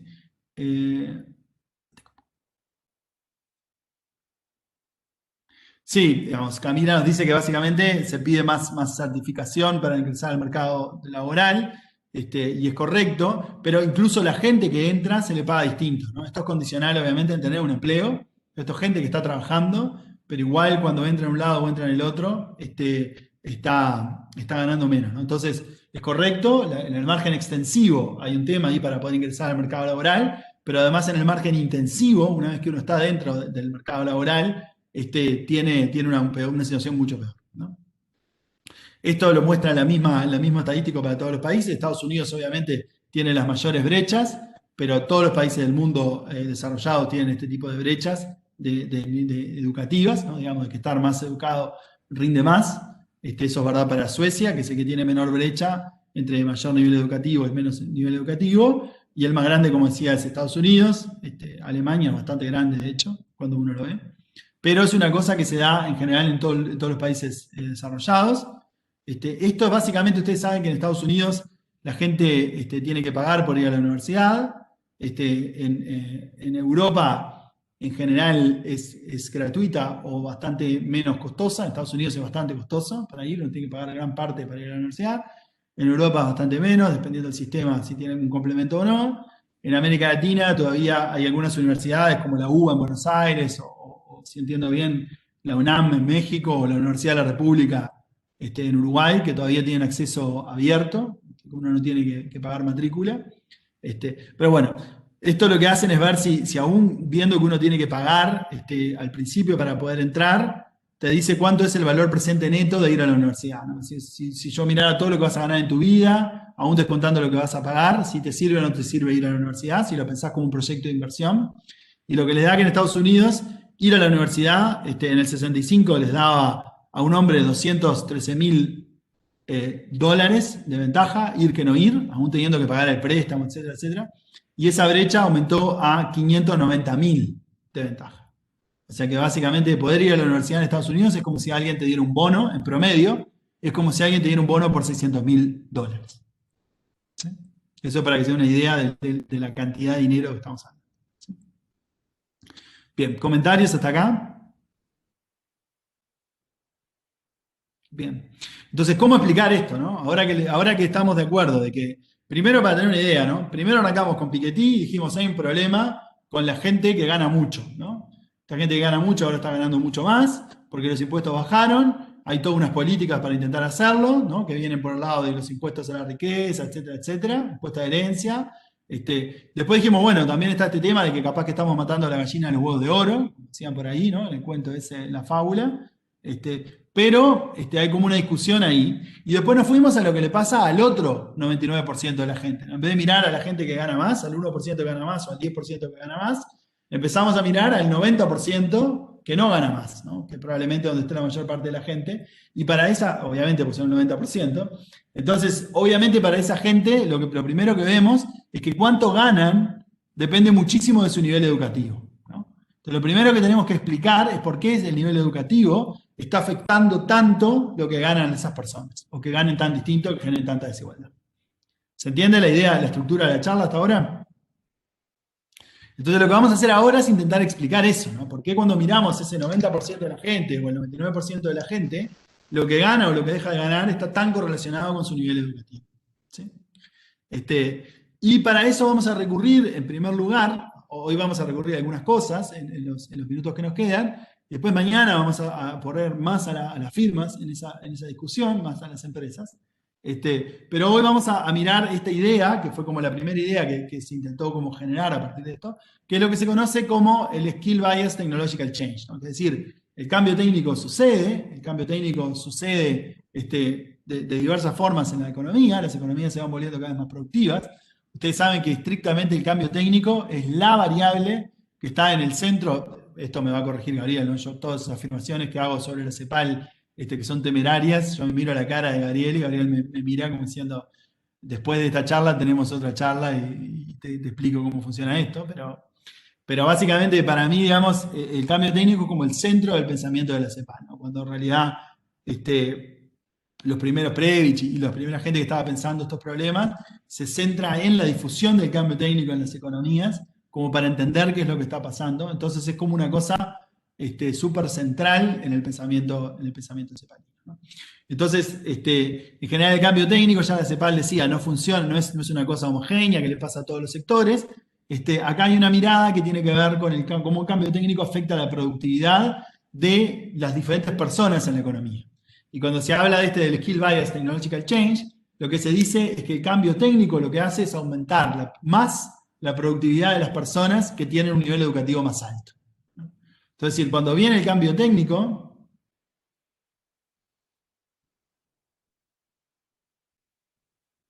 claro, acá Camila nos dice que hay un problema en Brasil de que cuando la gente tiene muchísimas certificaciones, muchísimos títulos, el mercado laboral a veces no logra absorber eso, y es correcto, digamos, Camila, yo creo que en parte eso es lo que está en este gráfico, cuando miramos los retornos a escala, que son más grandes para Estados Unidos que para Suecia, por ejemplo. Gran parte de eso es que en Estados Unidos hay trabajos, como ser ejecutivo de una empresa global o trabajar en Wall Street, que pueden pagar esa diferencia, y capaz que en Suecia uno tiene las calificaciones que en Estados Unidos podrían permitirle entrar a ese trabajo, pero no existe ese trabajo porque el sector financiero no está tan desarrollado. Entonces, un muy buen punto que esto tiene que ver, digamos, y eso es un excelente punto de Camila, porque hasta ahora, como estamos hablando acá de educación y esto, estamos con una mirada de la oferta, ¿no? Estamos mirando qué pasa con la gente se forma y va al mercado de trabajo, y no estamos pensando en el lado de la demanda de trabajo, que es un poco lo que vamos a hablar mañana cuando metamos a las firmas adentro, que es qué pasa con la demanda de este trabajo, ¿no? ¿Qué firmas están demandando y cuánto pueden pagar? Así que excelente punto, muchas gracias Camila.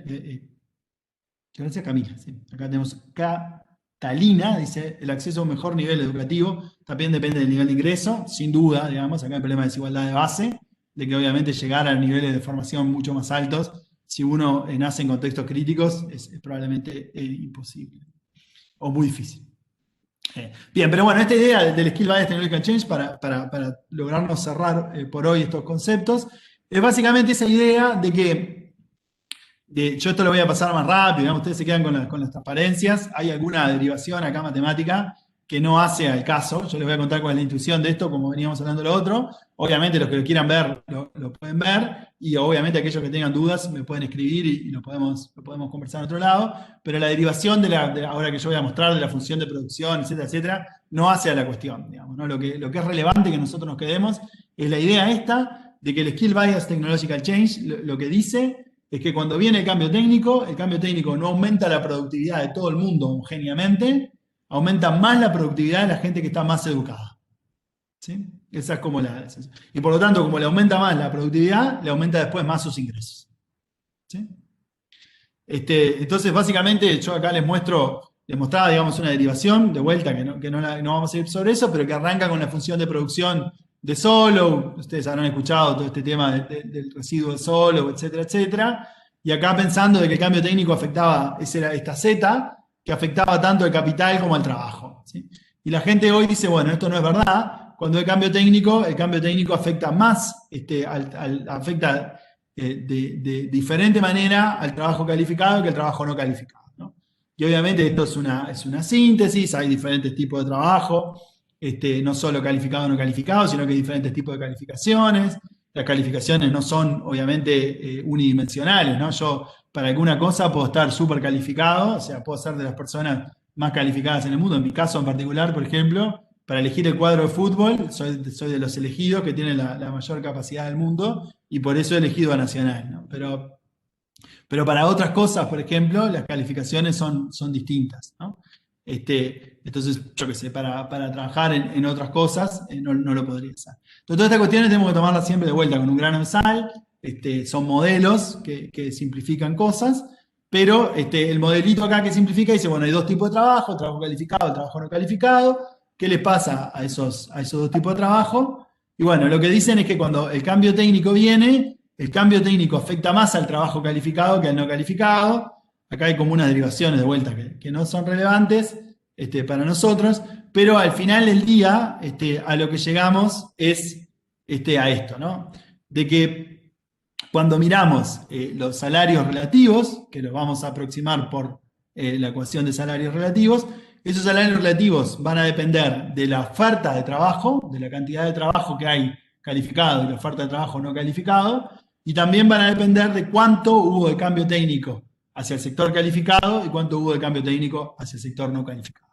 Entonces, lo que nos va a decir esta ecuacioncita, digamos, que derivamos, y es un poco lo que hacen Katz y Murphy en el 92, cuando presentan como el primer trabajo, es decir, los salarios relativos, o la diferencia, o sea, el ratio entre el salario que ganan las personas que hacen trabajo calificado y las personas que hacen trabajo no calificado, depende de dos cosas. Depende de la oferta relativa de trabajo calificado y no calificado. Obviamente, si hay un trabajo como el no calificado que es muy abundante, su precio relativo baja, ¿no? Esto como los tomates en la feria, ¿no? Si uno va a la feria y hay muchos tomates, el precio del tomate es bajo, ¿no?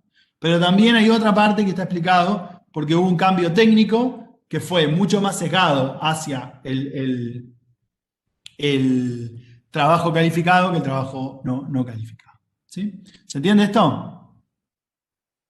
Obviamente, como les digo, están ahí las ecuaciones, pero no son relevantes. Lo que sí es relevante es que Katz y Murphy hacen el trabajo ese, estudian como la evolución de los salarios relativos, y les da de que hay un aumento de 10% por año del Skill Bias Technological Change. O sea que el ritmo al cual aumentó el sesgo hacia el trabajo calificado en la economía americana fue súper fuerte durante el 63 al 87. ¿Sí? Y esto es básicamente lo que explica parte de la diferencia de esos ingresos que estábamos viendo antes. Esto es lo que explica parte, dicen ellos, de que la gente calificada, o sea, la gente con formación más grande, digamos, que tiene posgrado, que tiene licenciatura, esté ganando mucho más que la gente no calificada. ¿Sí? Que básicamente, igual, obviamente, ustedes... Mario nos pregunta si siempre el cambio técnico es sesgado hacia el trabajo calificado. En realidad, o sea, en general no tiende a pensar que sí, que siempre está sesgado hacia el sector calificado, ¿no? Esto no quiere decir que los trabajos que requieren cambio técnico no calificado no estén aumentando su ritmo, pero lo que quiere decir es que básicamente el cambio técnico se complementa mejor con los trabajos calificados, ¿no? Pensemos, por ejemplo, en que todas las tareas, un ejemplo claro, por ejemplo, es la que vamos a hablar mañana también, es la robotización, ¿no? La automatización. Uno ve que básicamente el trabajo que es más fácil de sustituir es el trabajo no calificado, ¿no? O sea, pueden venir los robots y los robots te arman los autos, etcétera, etcétera, pero el diseño de esos autos sigue siendo de gente que tiene niveles de ingeniería, de gente que estudia diseño, de gente que estudia ciencias que tienen que ver con la practicidad de los autos y seguridad, etcétera, etcétera. Entonces es más difícil reemplazar el diseño, por ejemplo, que reemplazar el armado del auto. Entonces cuando vienen los robots y se inventan los robots y los robots pueden armar los autos, a eso le llamamos cambio técnico sesgado hacia el conocimiento. ¿Se entiende esto? ¿Mario?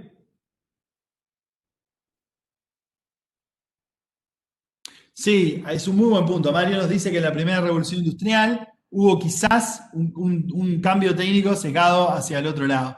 Puede ser, es discutible, hay gente que lo plantea, hay gente que le llama en vez de la revolución industrial, la revolución industriosa, porque dice que básicamente es que hay mucha gente que entra al mercado de trabajo a hacer tareas muy manuales, ¿sí?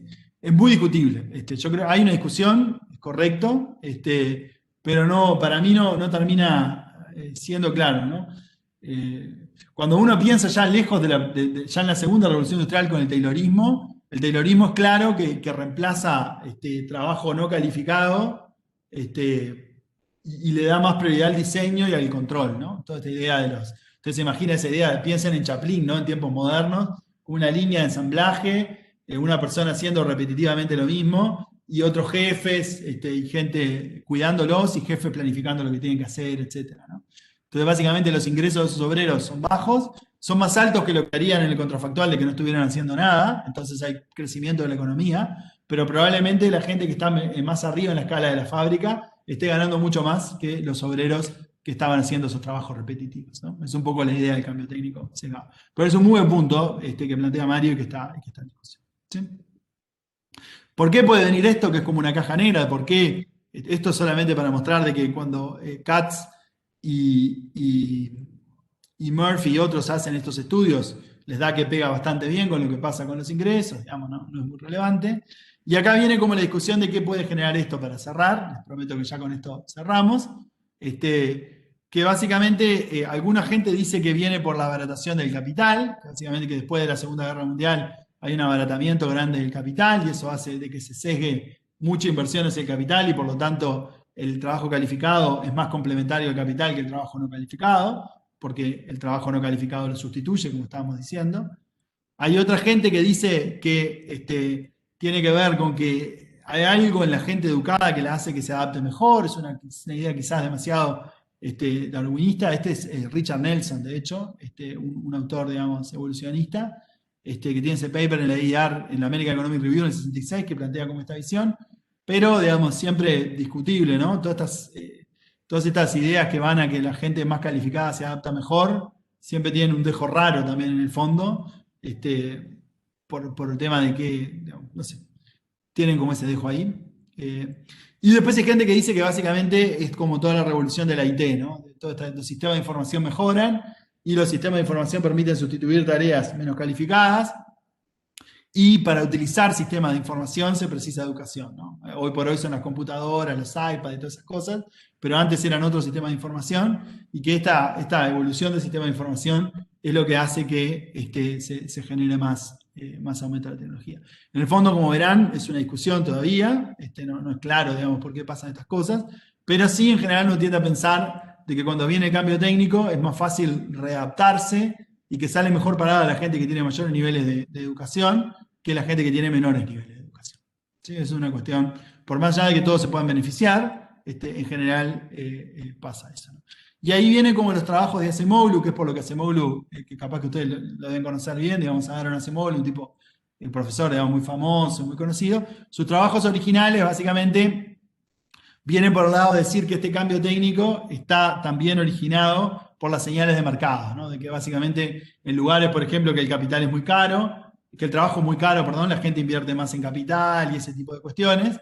y entonces como todo un modelo que le llama al cambio técnico endógeno, ¿no? Él intenta como explicar por factores de precios y otros factores institucionales para dónde surge el cambio técnico y qué es lo que se hace, pero la verdad que al final del día, digamos, más allá de todos estos modelos que son súper útiles, es muy difícil predecir para dónde va el cambio técnico, ¿no? Lo que sí vemos de las oleadas de cambio técnico es que siempre, o en tendencia, digamos, siempre tienden a favorecer más a la gente más educada que a la gente menos educada, y eso es un poco lo que nos refleja ese distanciamiento de ingresos que vemos por niveles educativos.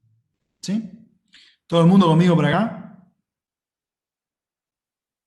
¿Preguntas o comentarios? Ok. Entonces, para cerrar, básicamente, hay ahora como un último modelo que presentaron Acemoglu y autor, digamos, y autor, que intenta como plantear algunas cosas, y básicamente lo que intentan incorporar es como toda esta visión de tareas, ¿sí? De que uno no va a un trabajo, sino de que los trabajos se componen de varias tareas, y que esas tareas son las que se sustituyen por tecnología, ¿no? Entonces no es que un puesto de trabajo deja de ser relevante o no, sino que hay algunas tareas que dejan de ser relevantes y otras tareas que no dejan de ser relevantes. Y esto básicamente, ¿por qué lo quieren explicar así? ¿Por qué dejan de pensar en trabajos y pasan a pensar en tareas?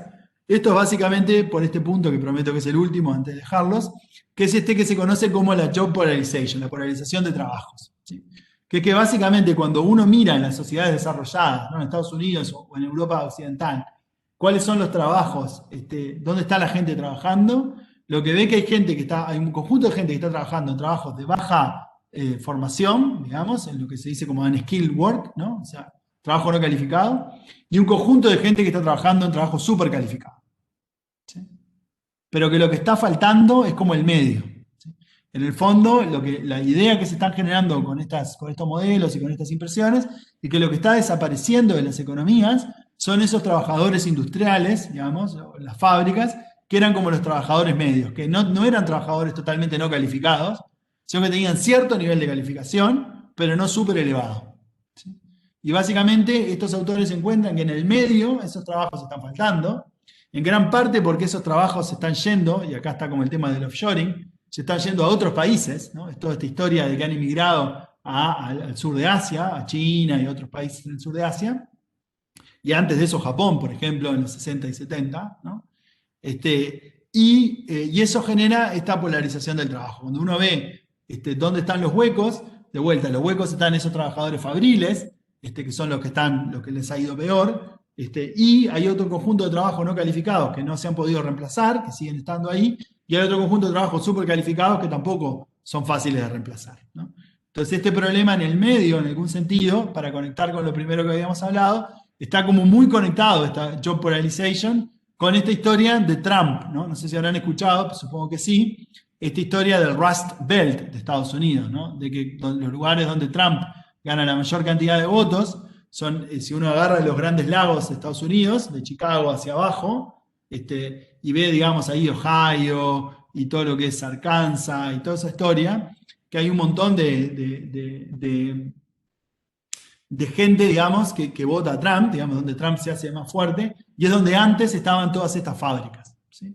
Entonces, en algún sentido, estos trabajos que desaparecieron son estos trabajos que antes estaban en Estados Unidos y que probablemente por el tema del offshoring se terminaron yendo a otros países, ¿no? Entonces, acá donde viene, si uno quiere conectar toda esa retórica de Trump de volver a ser América grande, de traer los trabajos de vuelta para América, de que el estilo de vida que tenía esta gente perdió porque América perdió, etcétera, etcétera. ¿Sí? ¿Todo el mundo conmigo hasta acá? Yo tengo un comentario, profesor, que me parece que no es solo un problema de América, pero también en Europa, en Italia, en mi país, pasó un poquito lo mismo, como todos los trabajadores que una vez estaban con partido de la izquierda, empezaron a votar por el populismo y me parece como algo entonces cultural y tengo por eso un pensamiento sociológico de un revoltamiento de la cultura de la gente, un poquito o parecido que van a perder como algo de arriba, como un Estado, un político, un gobierno que va a cuidarse de los otros. Entonces van a votar a lo que permiten el sueño, el voto de panza, se dice en Italia, cuando alguien está enojado vota por el enojamiento, no porque tiene una ideología. Entonces puede ser también algo más grande que solo la América. Sí, totalmente de acuerdo con lo que dice Francesco. Me parece que acá, yo de vuelta, digamos, no soy politólogo, algunos de ustedes probablemente lo tengan más claro, pero me parece que sí hay un desafío para esos partidos, digamos, de izquierda, tradicionales, que tenían su base muy marcada, por ejemplo, en los sindicatos industriales o esas cosas, que han tenido que reubicarse y todavía no han podido, ¿no? Y muchos de ellos han pasado, digamos, a ser partidos de élite, súper intelectualizada, ¿no? Esto que yo decía un poco al principio, de que nosotros, por ejemplo, nos preocupamos un montón por la desigualdad y es como una cosa que tenemos siempre presente, etcétera, etcétera, pero también ahí quizás un poco más desconectados a los pensamientos o las preocupaciones más cotidianas que tiene la mayor parte de la población, ¿no? Entonces, ese desmembramiento, esta job polarization, en la cual un conjunto de trabajos han desaparecido, ¿sí? Un conjunto de tareas que están más vinculadas a estos trabajos fabriles, de calificación media, etcétera, han desaparecido por el tema del offshoring, que también le ha pasado a Europa, ha generado esta encrucijada a estos partidos más tradicionales de izquierda y más asociados a los movimientos sindicales, digamos, de manufactura, ¿no? Pero bueno, para cerrar hoy, para no retenerlos más, solo para resumir, básicamente arrancamos con una historia a la Piketty, que es una historia que nos cuenta de que hay un problema con los grandes, con los top incomes, digamos, con la gente que gana mucho, ¿sí? Que nos da una batería para atacar esas cuestiones. Nos dice la desigualdad está pasando ahí, esta gente se está quedando con mucho más del ingreso, tenemos que hacer algo, tenemos que ir por los taxes, ¿no? Esa es como muy resumida la caricatura. Después está la otra historia, decir, bueno, cuando no miramos a esta gente que gana mucho, también la desigualdad ha aumentado mucho. Entonces, ¿por qué se explica que la desigualdad haya aumentado mucho también, no en los top earners, sino también en la otra gente? Y ahí tenemos como estas historias de el skill bias technological change, ¿no? La tecnología favorece más a unos que a otros, y ahí está como esa visión. Pero, como nos decía Camila, el problema que tenemos de esto es que hasta ahora han sido como todos enfoques de oferta, ¿no? El enfoque educativo es un enfoque bien de oferta, donde la gente se forma, va al mercado de trabajo y no sabemos mucho qué está pasando en ese mercado de trabajo y qué está pasando en las firmas, ¿no? Es como que estos retornos a la educación son como una caja negra que aparece cuando uno va al mercado, pero no sabemos qué lo explica. Entonces mañana lo que vamos a hacer es intentar abrir esa caja negra y ver qué es lo que está generando estas cosas, dónde se está originando la desigualdad adentro de las empresas, o cómo se conecta esta desigualdad con las empresas. ¿Sí? ¿Todo el mundo conmigo hasta acá? Muy bien. Bueno, básicamente, entonces siendo la hora, dejemos por aquí y en nos juntamos de vuelta en 3 horas, ¿no? En 3 horas tenemos el taller y vamos a estar discutiendo. Miren los trabajos que les había comentado. Y de paso también, si quieren, ustedes tienen las slides estas, supongo, así que pueden jugar un poco con las slides, si tienen algún comentario sobre esto, hagámoslo bien como charla, vengan con ganas de conversar, porque la idea más allá la idea es encontrar una excusa para poder conversar un poco y sacarnos las preguntas y ver un poco estas cosas que ustedes están planteando, así que vengan con ánimo, tómense un café con algo, si están en la onda super hipster, tómense un café con un Aeroexpress, y ahí vienen con toda la fuerza para comentar, y si no, con un vaso de agua, pero vengan con ganas de conversar. ¿Sí? Buenísimo, muchas gracias, Sebas. Yo me mantengo en la tradición uruguaya con el mate, menos hipster, y es un excelente compañero para ver las películas nórdicas, ¿no? Sí, sí. Con ese ritmo frenético que tienen. ¿Cómo es? Muchísimas, buenísimo. Yo, en la medida que pueda, te quería avisar, voy a estar presente porque la verdad que las clases tuyas, te lo digo con sinceridad, no por ser un amigo, son excelentes, de una claridad fantástica, y en la medida que pueda voy a estar, incluso para denunciar tus sesgos pro-burgueses, como quedó claro con este artículo de Agion y de los otros, que necesita un representante de la clase obrera para estar allí. No, es broma, pero digamos, en la medida de lo posible voy a tratar de acompañarte. Pero si no estoy, te pido que avance, porque viste que mi vida acá en Cepal es un poco muy sujeta a random shocks. Es un paseo aleatorio. Bueno, no sé, Está bien. hasta las 2:30 entonces nos despedimos y muchas gracias, Sebas. Muchas gracias a ustedes. Vengan con Buenísimo. muchas ganas de conversar, ¿sí? Buenísimo como siempre. Muchas gracias. Chao, chao. Chau, chau.